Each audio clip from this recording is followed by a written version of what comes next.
Well, thank you very much, everybody. We have a extremely respected man in the Oval Office today, and a friend of mine for a long time, a very good friend of mine. And I'm very proud of the job he's done. What he's done is incredible in terms of human rights and everything else.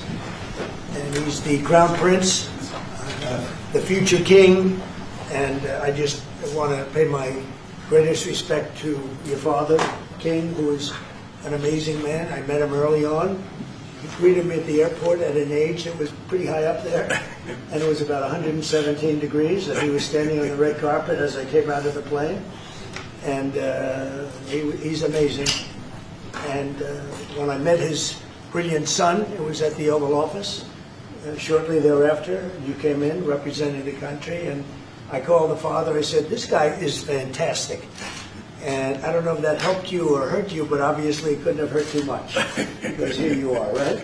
But we had a great meeting, and the office has changed quite a bit, and we inherited a mess. You actually told me you thought the country was in big trouble. I'm not going to use the exact word that you use. I refuse to say that you thought our country was dead a year and a half, 2 years ago, but our country was in trouble, and now we have the hottest country in the world. You said that also. And we do. We have the United States is right now the hottest country in the world. And between the tariffs and the election, November 5th election, we've done things that nobody can believe. $21 trillion will be the amount invested in the United States or committed to invest in 1 year. So I'm here 9 months, and we're up to almost $18 trillion. Biden, as an example, the Biden administration, if you call it that, it's not to me, it was the Biden lack of administration. They were less than $1 trillion for 4 years. We're going to be $21 trillion for 1 year. I think that's hard to believe. The biggest in history was a certain country, $3 trillion. We're going to be $21 trillion. On top of that, prices are coming down. We inherited a mess with high prices.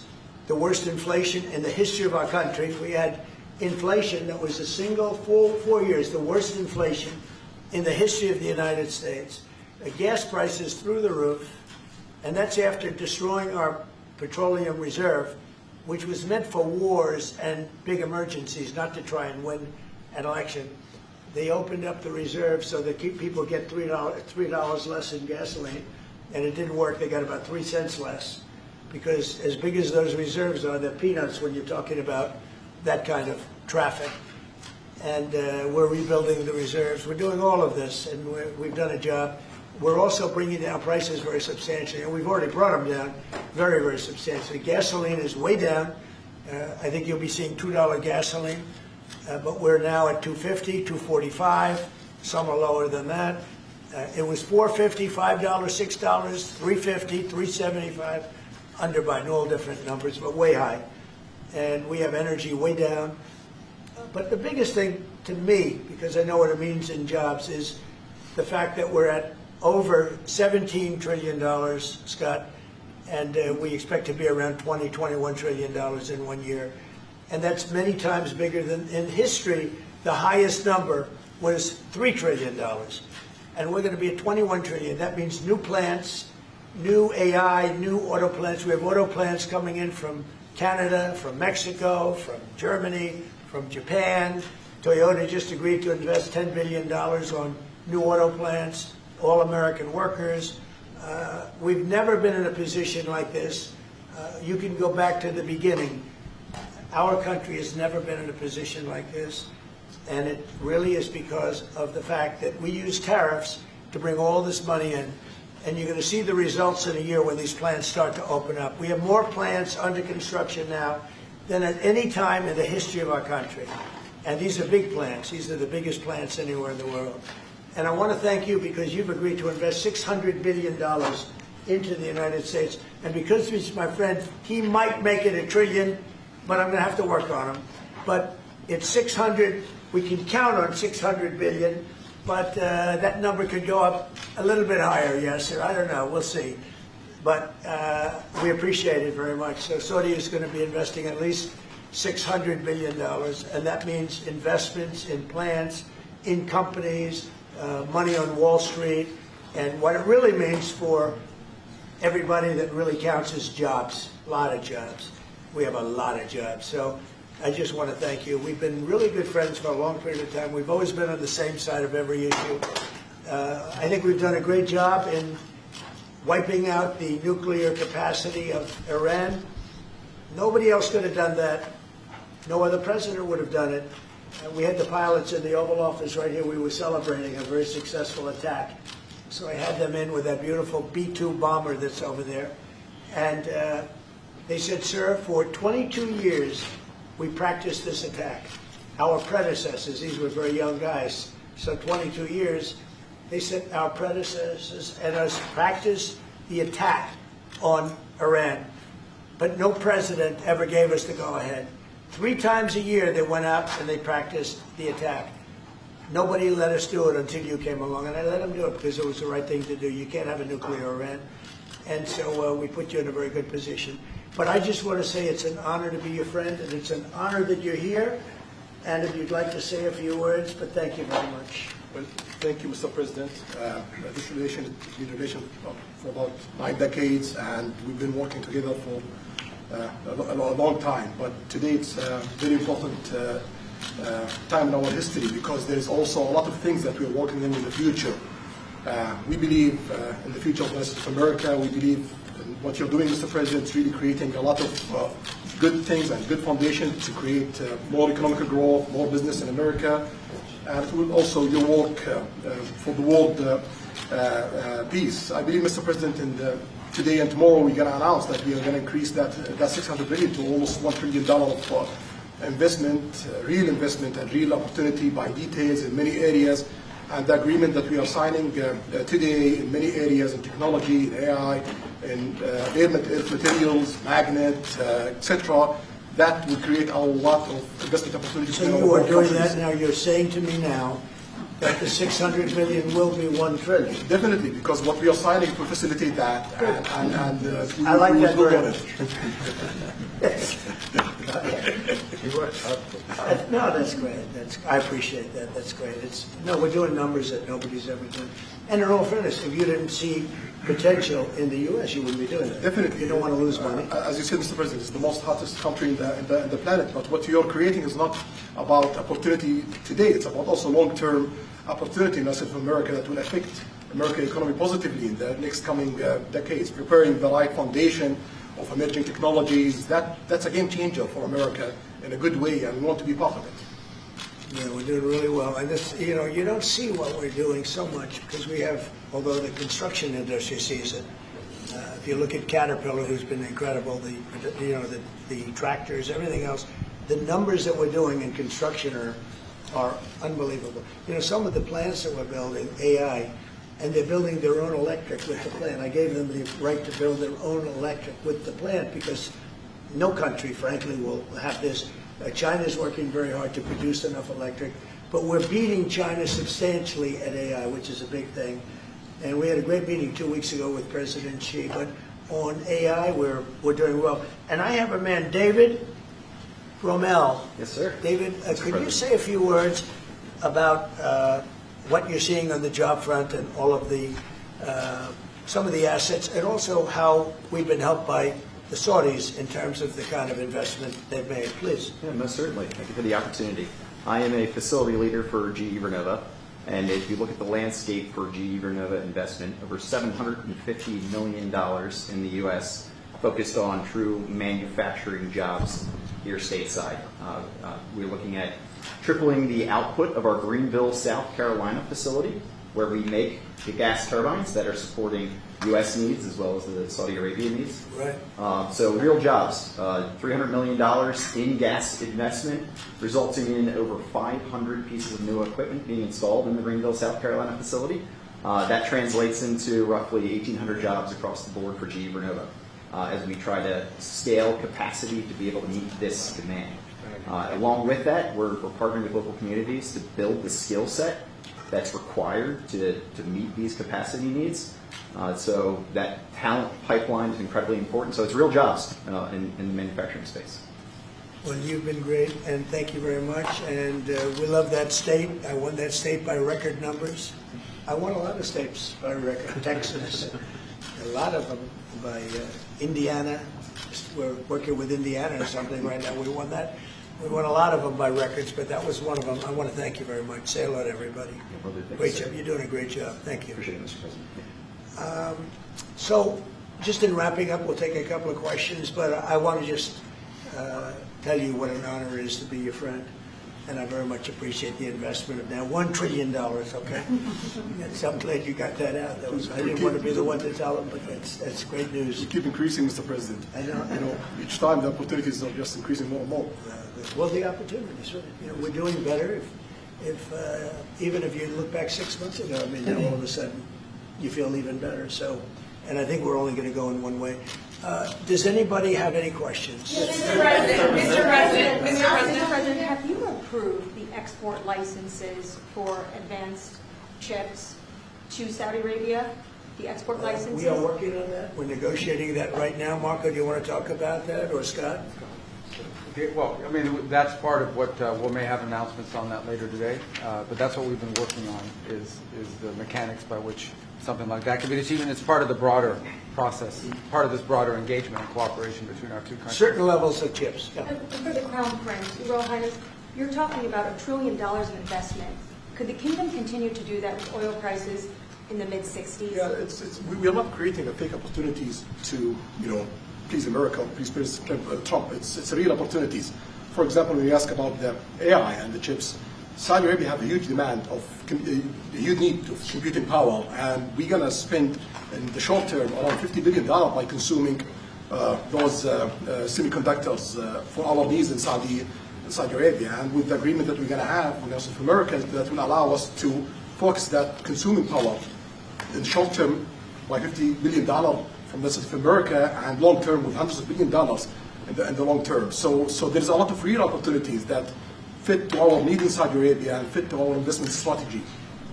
Mr. President, is it appropriate, Mr. President, for your family to be doing business in Saudi Arabia while you're president? Is that a conflict of interest? And Your Royal Highness, the U.S. intelligence concluded that you orchestrated the brutal murder of a journalist. 9/11 families are furious that you are here in the Oval Office. Who are you with? Why should Americans trust Who are you with? And the same to you, Mr. President. Now, who are you with? I'm with ABC News, sir. You with who? ABC News, sir. Fake news. ABC fake news. One of the But the worst. question is One of the legitimate, worst sir. in the business. But I'll answer your question. Thank you.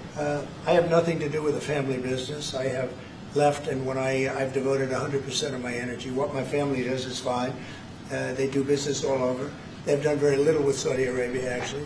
I'm sure they could do a lot. And anything they've done has been very good. That's what we've done. We've built a tremendous business for a long time. I've been very successful. I decided to leave that success behind and make America very successful. And I've made America more successful by far than it ever was, and that it ever could have been, no matter who was president. There would be nobody bringing in $21 trillion, that I can tell you right now. As far as this gentleman is concerned, he's done a phenomenal job. You're mentioning somebody that was extremely controversial. A lot of people didn't like that gentleman that you're talking about. Whether you like him or didn't like him, things happen. But he knew nothing about it, and we can leave it at that. You don't have to embarrass our guest by asking a question like that. Just ask Mr. President, if you allow me to answer.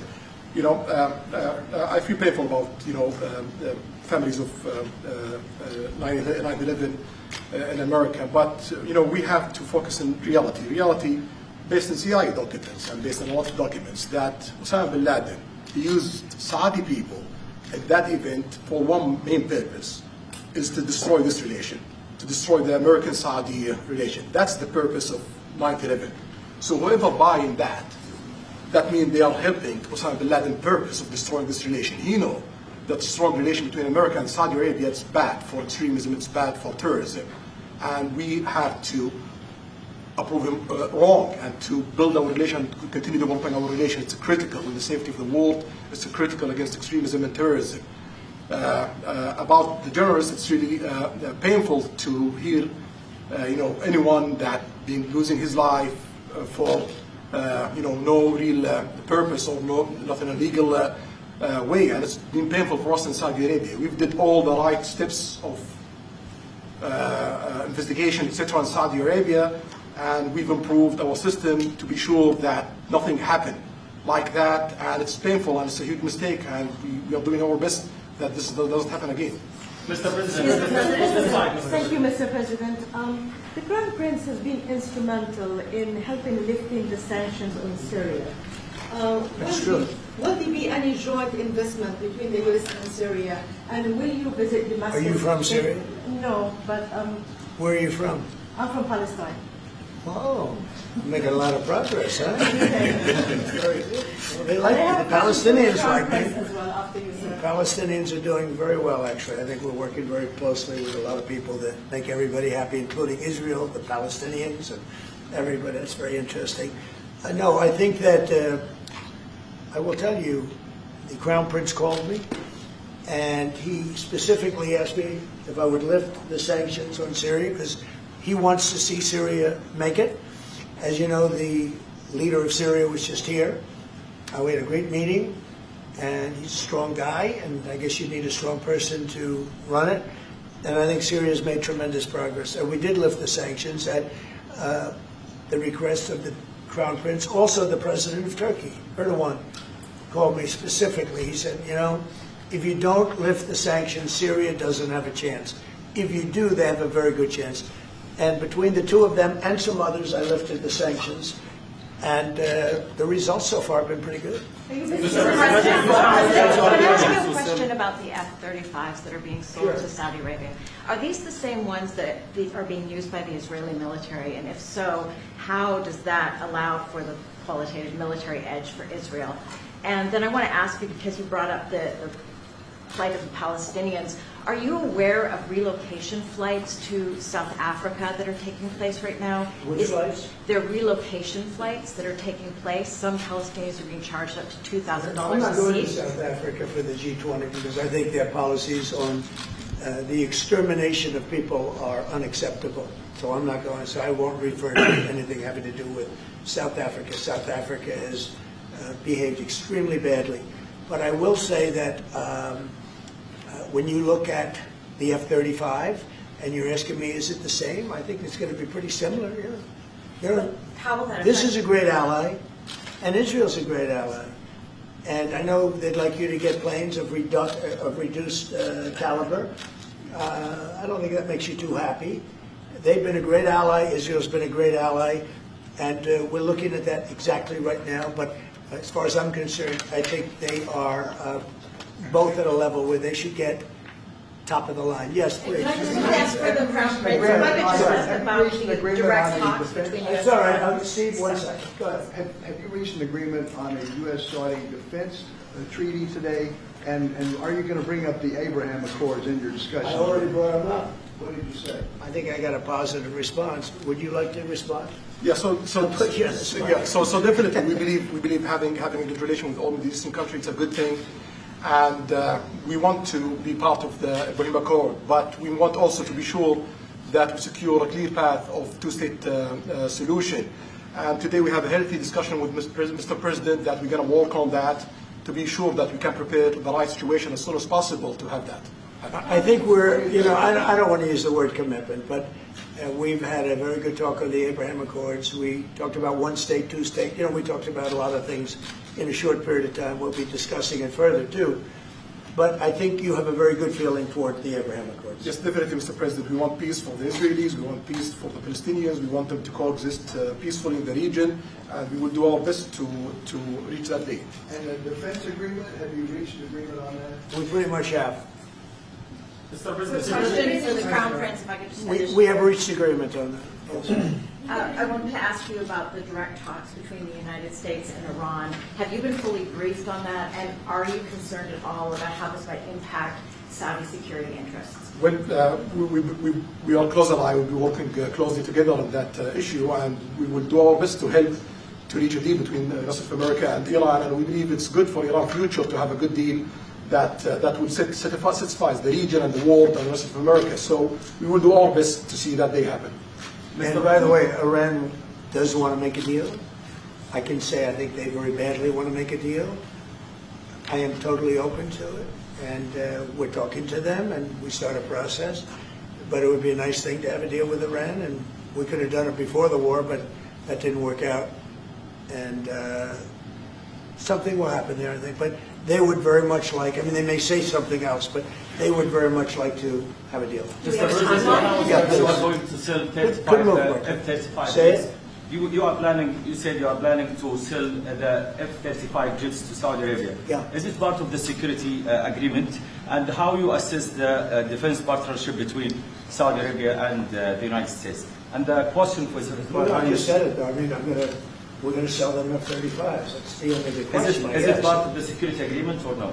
No, we're going to have a deal. They're going to purchase F-35s. They're buying them from Lockheed, and it's a great plane.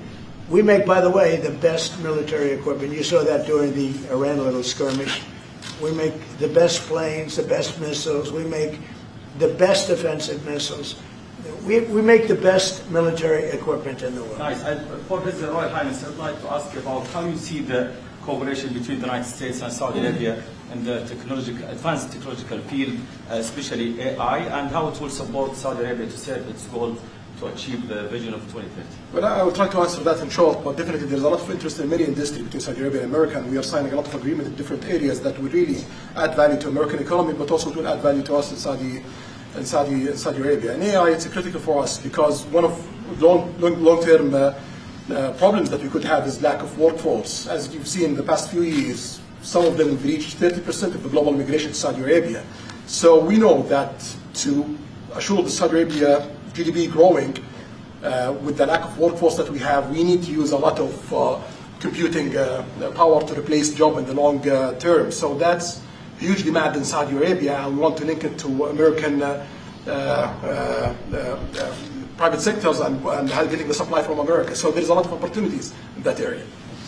And we're also involved in AI in Saudi Arabia.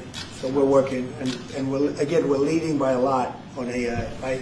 Actually, a lot. China would be in second place, but we're leading by a lot.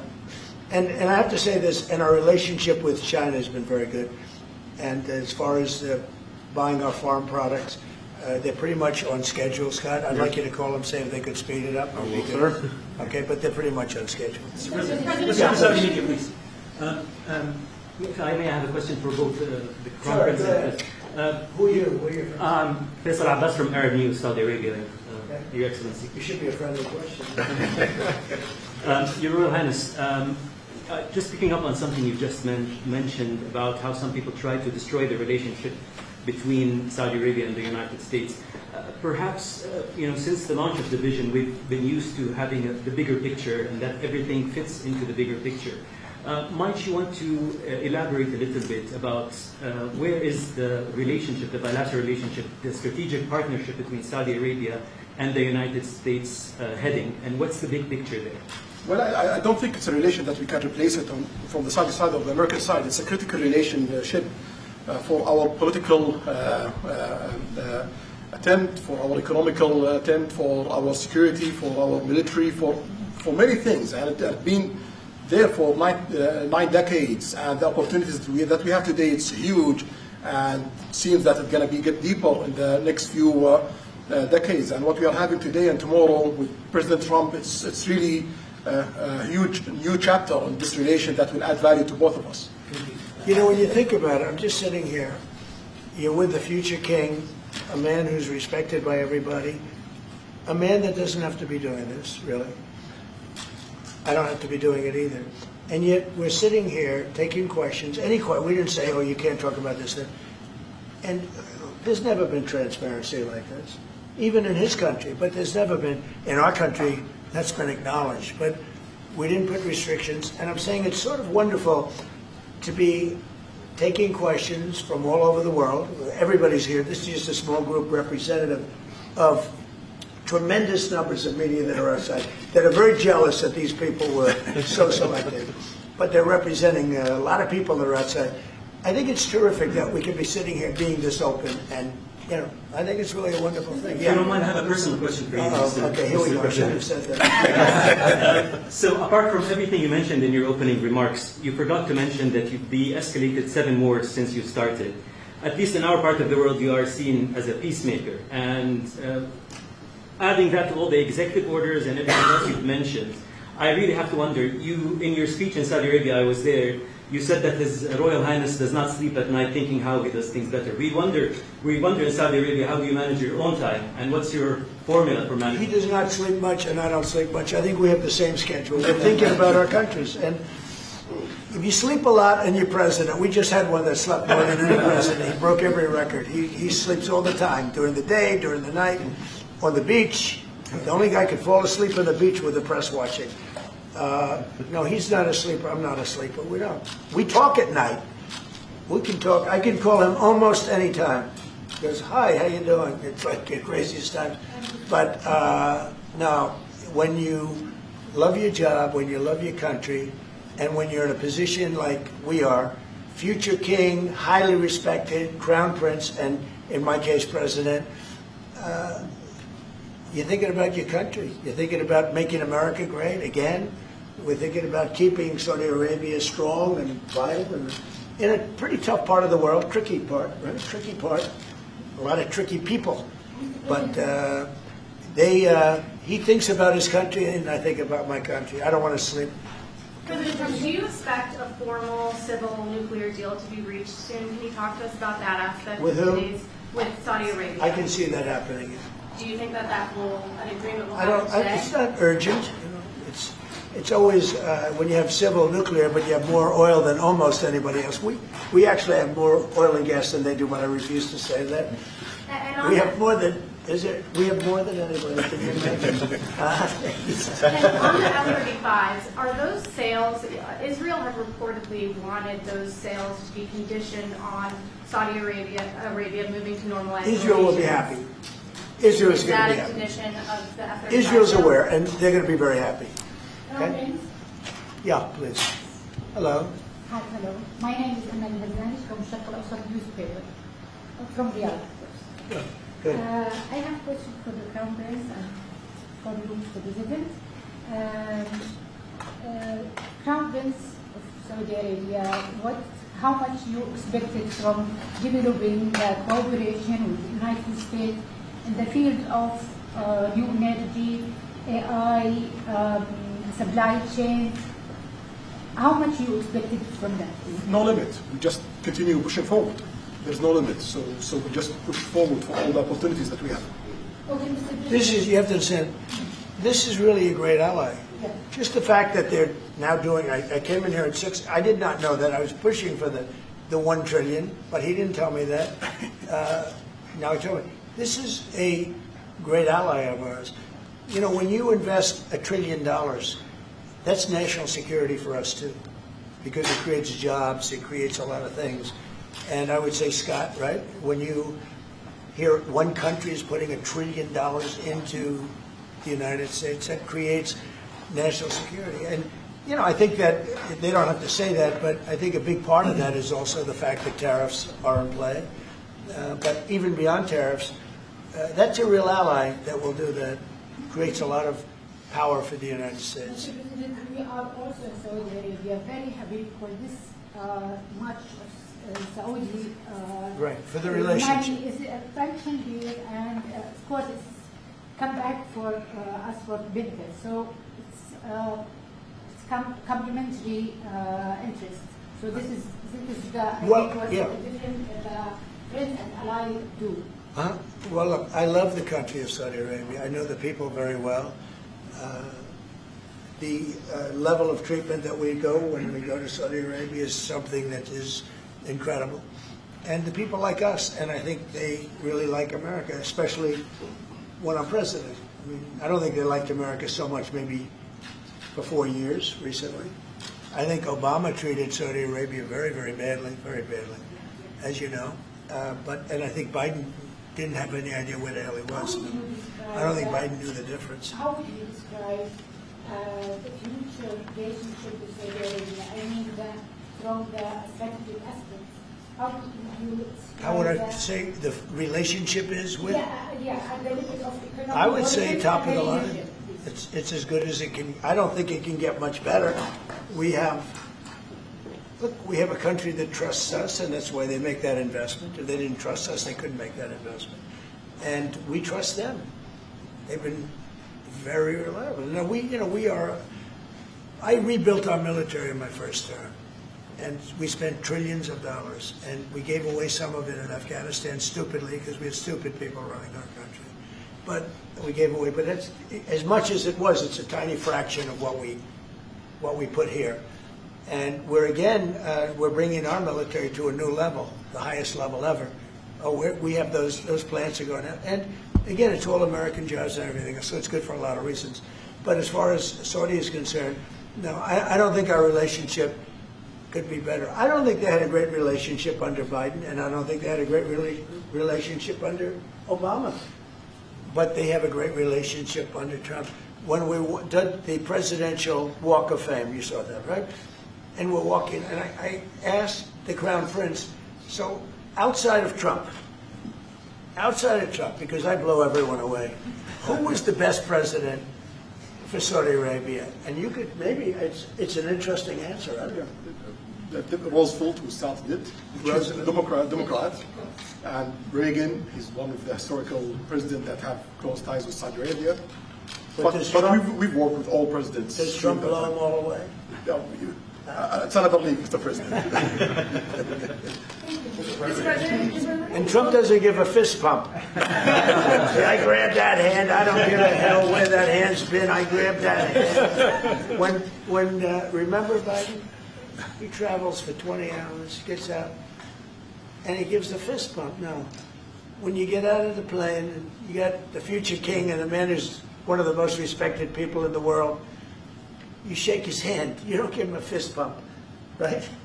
We don't want to ask you about that, but I can't imagine you were thrilled. You were like a little bit surprised. He's a fantastic guy. You don't do that. Yeah, please. We're getting closer to the end of the year. Have you started the interviews for the Fed chair? Yes. Who have you interviewed? I think I already know my choice. Who is it? Well, I liked him, but he's not going to take the job. He refused. You like Treasury better, right? Much better, sir. So we are talking to various people, and frankly, I'd love to get the guy currently in there out right now. But people are holding me back. He's done a terrible job, hurting housing a little bit. The truth is, we've been so successful, we've blown past his interest rate stupidity. He's been wrong. That's why I call him too late. He's too late. Jerome Too Late Powell. He was recommended to me by a guy that made a bad choice. And it's too bad. But despite that, it's having very little impact because we have all of these things happening. But it has an impact on housing to a certain extent. He's a fool. He's a stupid man. But we have some very good people. Yes, sir. You'll be sitting down with them in the near future. And we have some surprising names, and we have some standard names that everybody's talking about. And we may go the standard way. It's nice to every once in a while go politically correct. But we have some great names. Steve, have you talked to the President of Bureau of Venezuela yet? Are you still open to that? He wants to talk. Yes, sir. Yeah, I'm open to talk. I talk to everybody. But no, he wants to. They treated us very badly. They sent all of their prison population into the United States, and we're getting them out rapidly. But he sent all of his, and he sends drugs into the United States and other things. No, he treated us badly. He was dealing with a bad president, and he was able to get away. We have now, I think we have the strongest borders anywhere in the world. Nobody's coming in unless they come in legally. We've taken very weak borders where millions of people came in. For the last 6 months, I don't do these reports. They say 0 people have been able to come in. Is that pretty good?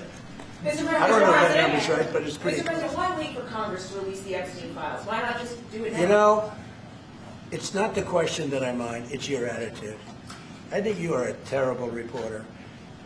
It's the way you ask these questions. You start off with a man who is highly respected, asking him a horrible, insubordinate, and just a terrible question. And you could even ask that same exact question nicely. You're all psyched, or somebody psychs you over at ABC, they're going to psych it. You're a terrible person and a terrible reporter. As far as the Epstein files, I have nothing to do with Jeffrey Epstein. I threw him out of my club many years ago because I thought he was a sick pervert. But I guess I turned out to be right. But you know who does have? Bill Clinton, Larry Summers, who ran Harvard, was with him every single night, every single weekend. They lived together. They went to his island many times. I never did. Andrew Weissman here. All these guys were friends of his. You don't even talk about those people. You just keep going on the Epstein files. And what the Epstein is a Democrat hoax to try and get me not to be able to talk about the $21 trillion that I talked about today. It's a hoax. Now, I just got a little report, and I put it in my pocket, of all the money that he's given to Democrats. He gave me none, zero, no money to me. But he gave money to Democrats. And people are wise to your hoax. And ABC's, your company, your crappy company, is one of the perpetrators. And I'll tell you something. So why not just sign it now? I think the license should be taken away from ABC because your news is so fake and it's so wrong. And we have a great commissioner, chairman, who should look at that because I think when you come in and when you're 97% negative to Trump and then Trump wins the election in a landslide, that means obviously your news is not credible and you're not credible as a reporter. So I've answered your question. You should go and look at the Democrats who received money from Epstein, who spent their time. Larry Summers was with him all the time.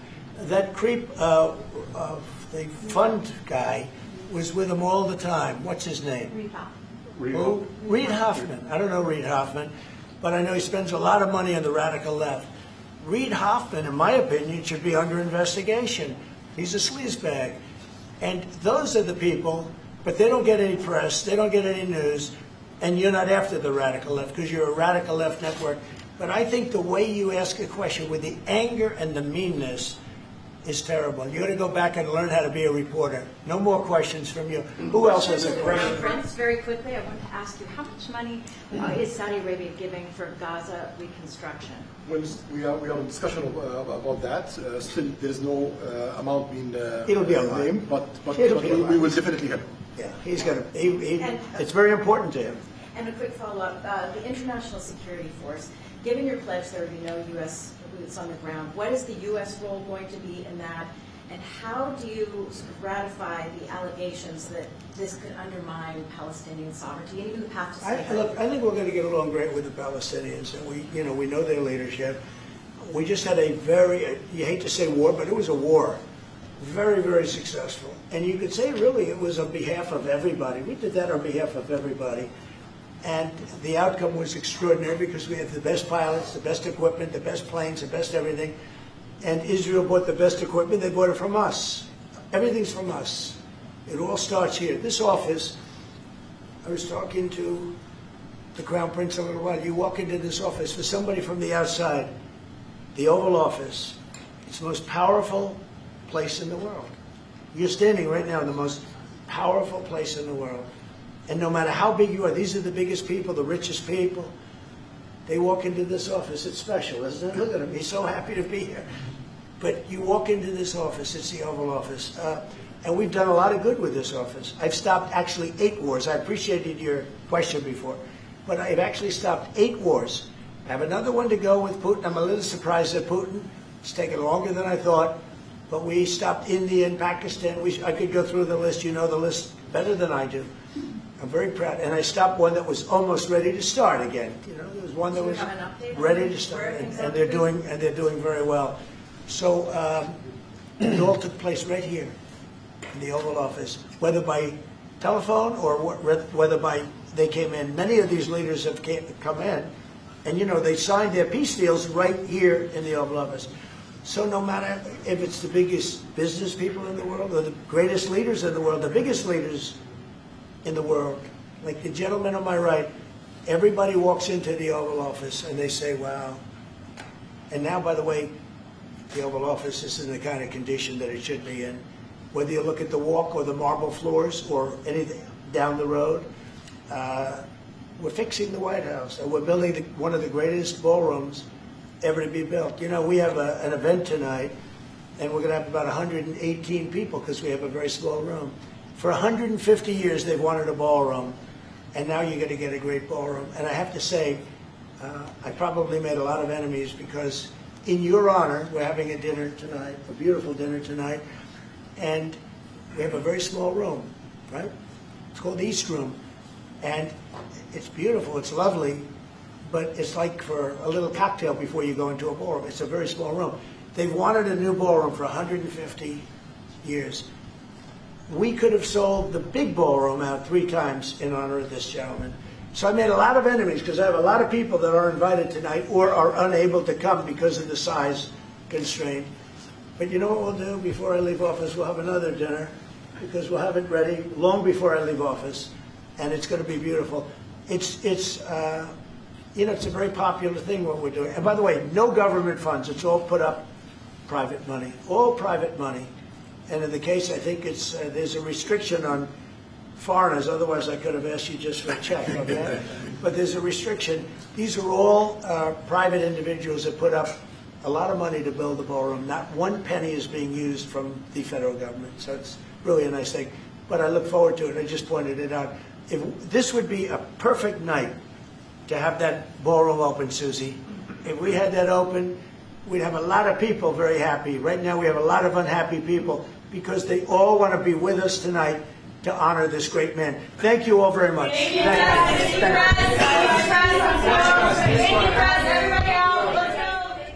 If you like this video, then like, share and subscribe to Mirror Now.